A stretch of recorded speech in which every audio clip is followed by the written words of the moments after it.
వెంకన్న ఎప్పుడూ గెలవని మనిషి. ఒక్కసారైనా గెలిస్తే బాగుండు అని జాలి చూపిస్తారు కొందరు. కాదు, ఎప్పుడూ గెలిచే మనిషి. ఈసారైనా ఓడిపోతే బాగుండు అని అసూయపడతారు అందరూ. ఈ రామన్న చౌదరికి ఎన్నడూ ఓటమి లేదు, రాదు.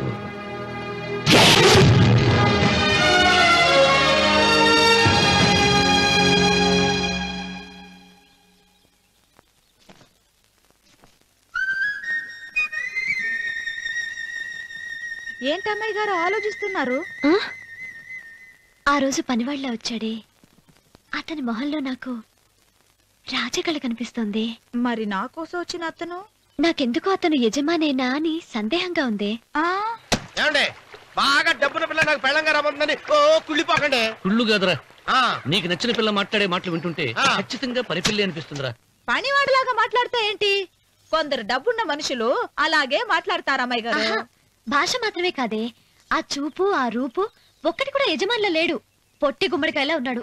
మీరేనన్నా చెప్పండి చంద్రబాబు గారు, నేను ప్రేమించిన అమ్మాయి యజమానురాలు, మీరు ప్రేమించిన అమ్మాయి పని మనిషి. ఈ అనుమానాలు ఎందుకురా? ఏదో ప్లాన్ వేసి మనిద్దరం ఒకసారి అక్కడికి వెళ్ళి చూసేస్తే పోలా? ఒకవేళ వాళ్ళు మనల్ని చూస్తే? అవును, ఎలా? ఇబ్బంది లేకుండా మీరు నాలాగా నేను మీలాగా వెళ్దాం. ఏ వెంకమ్మా, వెళ్దాం అమ్మా, వెళ్దాం.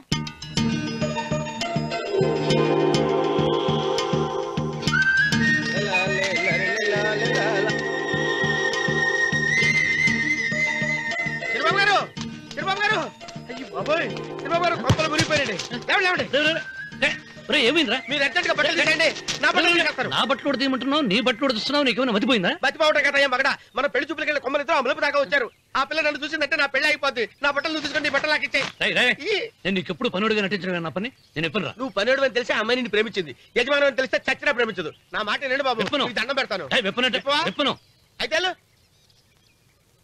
ఇంకా అయితే ఇప్పు. నువ్వు ఇప్పు. ఇప్పు. అదే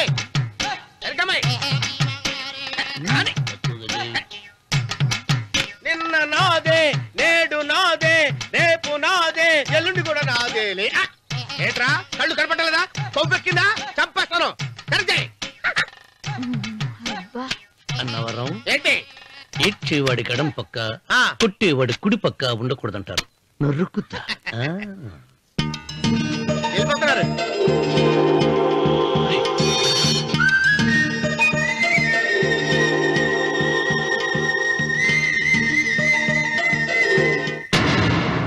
నువ్వే మాకు కొండంత అనుకున్నావు, నిన్నే పిండి పిండి చేసి పారేశాడు. వామ్మో వాయో, ఆ రామన్న చౌదరికి వయసు మీద పడుతుండా ఎంత బలమయ్యా. అతను చెప్పింది నిజం. అది కండబలం కాదు, గుండె బలం. నువ్వే ఇట్ట అయిపోతే ఇక మన సాంబశివరావు ఊరు వదిలిపెట్టి వెళ్ళిపోవాల్సిందేనా?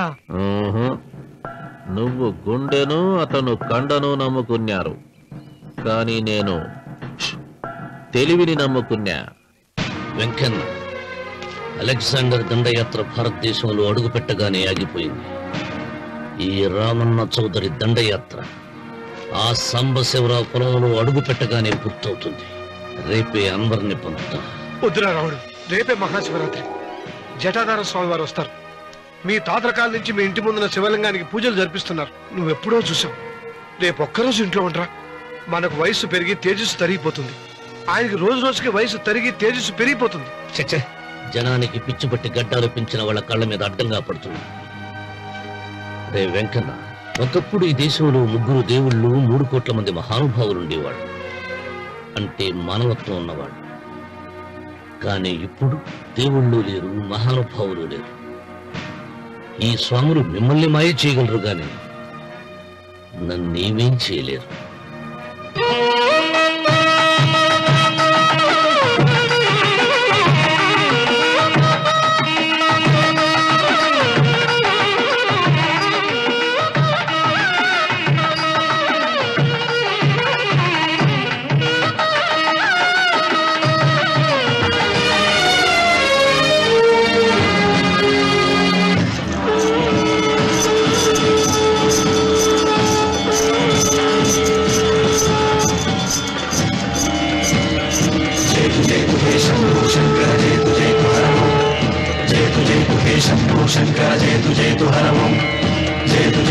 శంభో శంకర జయతు జయతు హరము జయతు జయతు హే శంభో శంకర జయతు జయతు హరము నాగేంద్రహారాయ త్రిలోచనాయ తస్మాంగరాగాయ మహేశ్వరాయ నాగేంద్రహారాయ త్రిలోచనాయ తస్మాంగరాగాయ మహేశ్వరాయ నిత్యాయ శుద్ధాయ దిగంబరాయ తస్మై నకారాయ నమః శివాయ జయతు జయతు హే శంభో శంకర జయతు జయతు హరము జయతు జయతు హే శంభో శంకర జయతు జయతు హరము నాగేంద్రహారాయ త్రిలోచనాయ తస్మాంగరాగాయ మహేశ్వరాయ నాగేంద్రహారాయ త్రిలోచనాయ తస్మాంగరాగాయ మహేశ్వరాయ నిత్యాయ శుద్ధాయ దిగంబరాయ తస్మై నకారాయ నమః శివాయ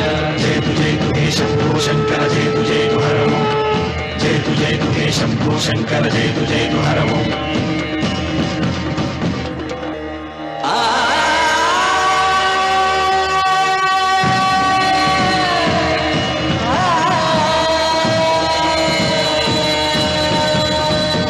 జయతు జయతు హే శంభో శంకర జయతు జయతు హరము జయతు జయతు హే శంభో శంకర జయతు జయతు హరము ఆయన ఏదో చెప్పాలని చూశారు, చెప్పకుండానే వెళ్ళిపోయారు.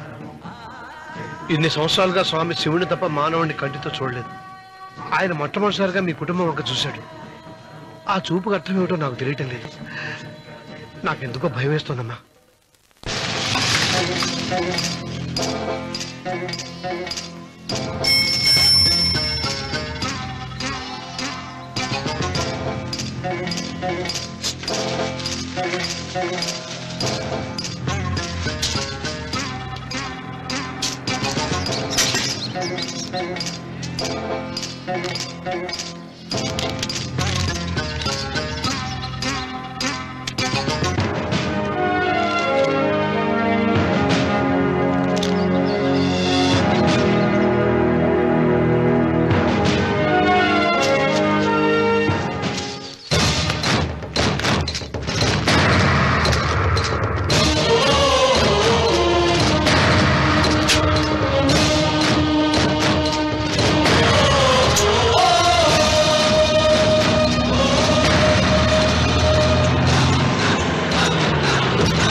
ఏం అర్థమే కావడం లేదా రావణ చౌదరి?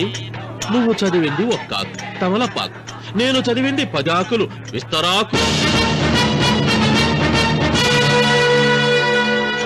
నీకీ భూమి సిక్కనే కూడదు.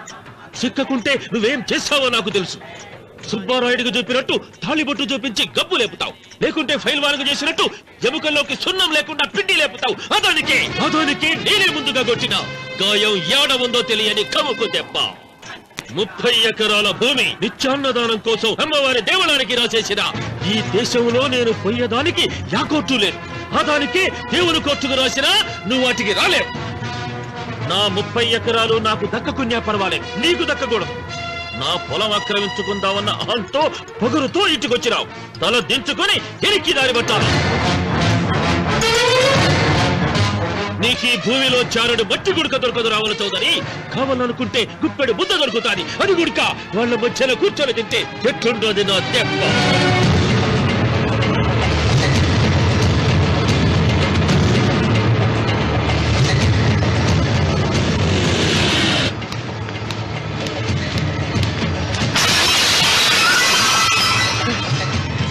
ఏమైంది?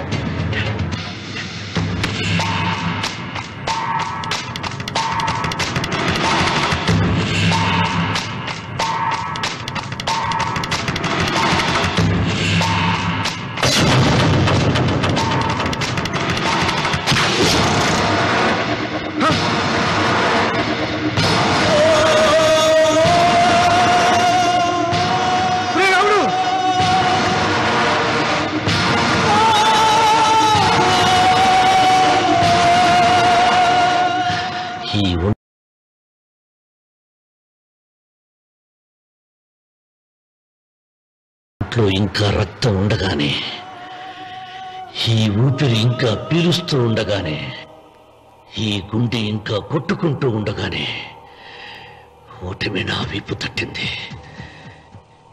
ఈ రక్తం మొత్తం ఒంట్లోంచి పోవాలి.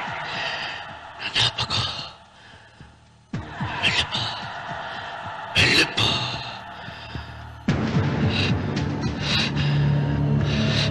అమ్మా సీతారత్న, అబ్బాయిరా పెళ్లికి వెళ్ళారండి. అయ్యో రే, నువ్వు వెళ్ళి డాక్టర్ తీసుకురా.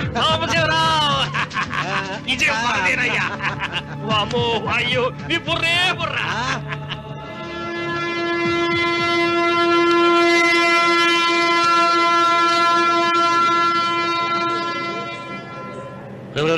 ఏంట్రా కింద పడింది తింటున్నావు? రేపటి నుంచి మీరు కూడా తినాలండి. ఎందుకురా? లేకపోతే ఏంటండి, పని అమ్మాయిని ప్రేమించగానే సరిపోలేదండి, వాళ్ళు అలవాట్లు కూడా నేర్చుకోవాలి. అందుకని రేపటి నుంచి చికెన్ నేను తింటాను, జొన్న రొట్టె కొట్టుగా మీరు తినండి. ప్రేమకు పేదరికం అంటారు. ఆ అమ్మాయి కోసం నా ప్రాణాయనే ఇస్తాను. పని మనిషిని ప్రేమించావా? అమ్మా నీ దండం పెడతానే, పని మనిషిని కలుపుకులా తీసేయద్దు. ఆ అమ్మాయి అంటే నాకు ఇష్టం అమ్మా. అమ్మగారు ప్రతి పెళ్లికి అబ్బాయి గారు తీసుకెళ్ళి వాళ్ళ ఎత్తి అక్షంతలు వేయించడమే కానీ ఆయన నెత్తి మీద అక్షంతలు ఎప్పుడే ఇస్తారండి. అసలు ముదిరిపోయిన బెడకాయలో తయారవుతున్నాడు. నేనండి. ఆ అమ్మాయి దేవురు? ఆ విషయాలన్నీ నేను తర్వాత చెప్తాను కానీ అమ్మగారు, ఆ చేతుల మీద కానీ నాకు కూడా పెళ్లి చేయండి. నీకు పెళ్ళా? అవునమ్మగారు, అబ్బాయి గారు పని అమ్మాయిని ప్రేమిస్తే నేను బాగా డబ్బులున్న అమ్మాయిని ప్రేమించారండి. అదిగో రైలు సిగ్నల్ ఇచ్చారండి. మీరు మా పెళ్లికి కూడా సిగ్నల్ ఇచ్చేస్తే. ఈ రోజు మీ ఇద్దరికి ఏమైందిరా? నమస్కారం బాబు గారు. నమస్కారం అండి. రండి.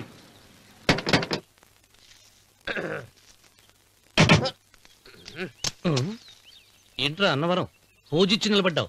అరటిగా లోపల తీసుకురా. నేను తీసుకురానండి. ఏ నన్ను తీసుకెళ్ళమంటావా? మీరు తీసుకెళ్తారు, లోపల పెట్టుకుంటారు, మీ ఇష్టం. ఏమైందిరా నీకు? ఏమైందంటారేంటండి, లోపల నా గుండెలకు వచ్చిన ఎంకం ఉందండి. అది నన్ను ఎంత మోసం తెచ్చిందో తెలుసా అండి. ఆ విషయం నేనే మర్చిపోయాను. ఒరే అన్నవరం, తమరు మాత్రం వెంకమ్మను మోసం చేయలే? నేనే మోసం చేశానమ్మా. అదేనమ్మా, 100 ఎకరాల పొలం ఉంది, 200 ఎకరాల పొలం ఉంది అని చెప్పావు కదా. అందుకని నోరు మూసుకుని లోపలికి వచ్చి వెంకమ్మను నాకంటే ముందు నువ్వు పెళ్లి చేసుకో. ఆ తర్వాత రుక్మిణి నేను పెళ్లి చేసుకుంటా. అరటిగా తీసుకురా. నేను రాను. మీరని చెప్పినా నేను రాను. రావా? రాను. అయితే రామన్న చౌదరి గారికి చెబుతా. వద్దు వద్దయ్యో.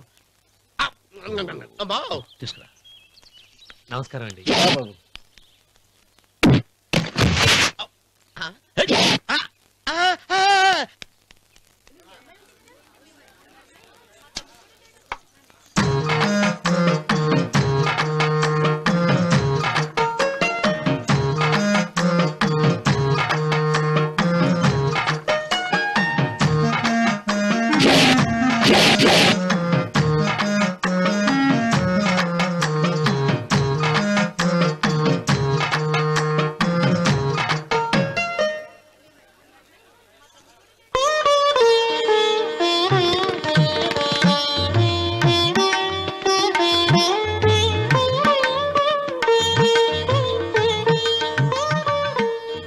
పంతులు గారు, ఇప్పటికే ఆలస్యమైంది, త్వరగా జాతకాలు చూసి లగ్న పత్రికలు రాయించండి. నేను అదే కంగారు పడుతున్నానండి.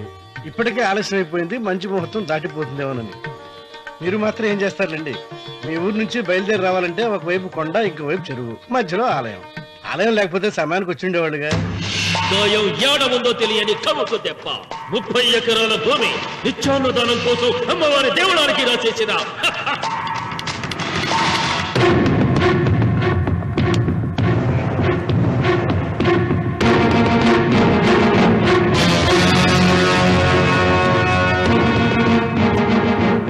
బావగారు ఏదో ఆలోచిస్తున్నారు. లాంఛనాలు ఏమన్నా కావాలంటే చెప్పమనండి. ఏమిట్రా ఇంకా ఆలోచిస్తున్నావు? రావుడు, వాళ్ళంతా కంగారు పడుతున్నారు. శుభం.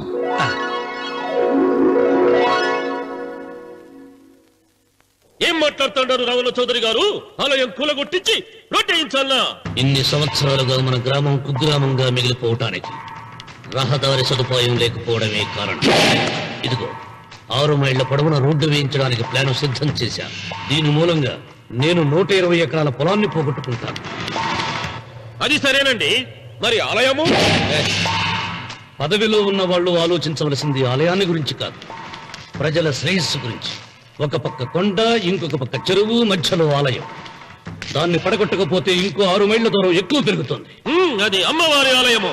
నోరు లేని అమ్మవారి కంటే నోరున్న జనం గొప్పవాళ్ళు. రోడ్డు లేకపోబట్టి ఈ పల్లెలోని పేద ప్రజలు పండించుకున్న కూరగాయలు పట్టణానికి తీసుకెళ్లలేకపోతున్నారు. వాళ్ళ బాగు కోసం రోడ్డు వేయించి తీరుతాను.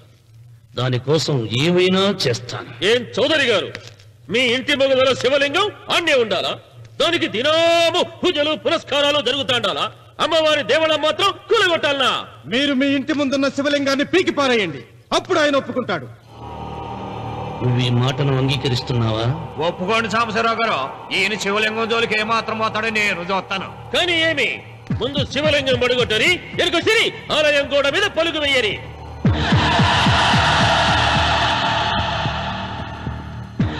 ముందుకేసిన అడుగు వెనక్కి తీసి అలవాటు ఈ రామన్నకు లేదు. నేను మడమ తిప్పను. మీరు మాట తప్పితే మరణహోమమే.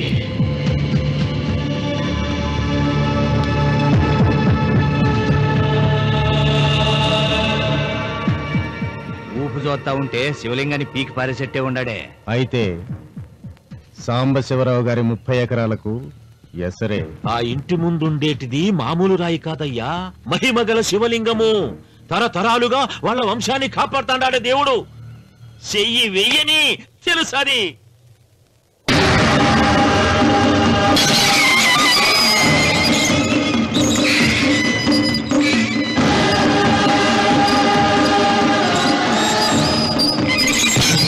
త్వరగా పైన అయ్యగారు వీధి గుమ్మ నుంచి వస్తున్నారమ్మా. వీధి గుమ్మ నుంచి వస్తున్నారు. ఏయ్, ఆ నల్లరాయిని పెకిలించండి.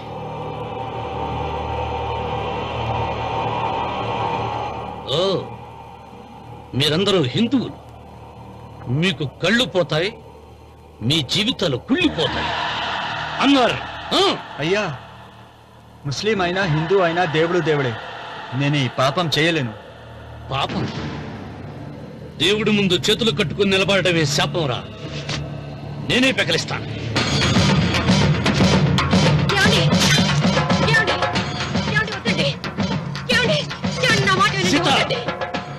ఉత్తమ జాతి స్త్రీ ఒక్కసారి కోరిక కోరుతుంది, రెండోసారి అడగకూడదు.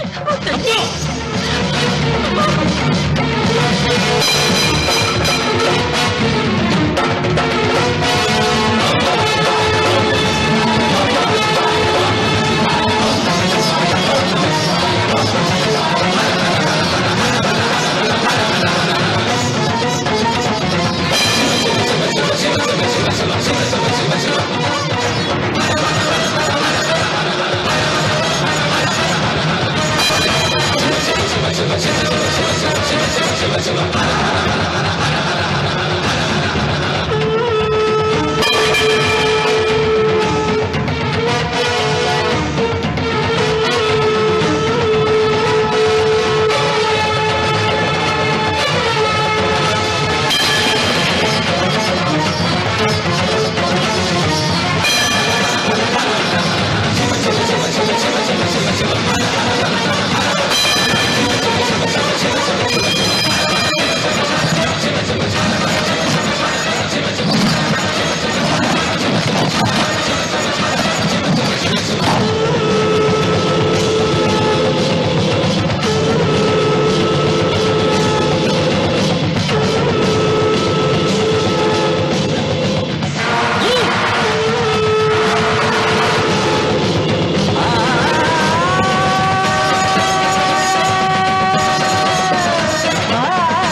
రామన్న నీ తాత ముత్తాతల కాలం నుంచి ఉన్న స్వయంభూలింగాన్ని తీసేసి మహాపరాధం చేశావు.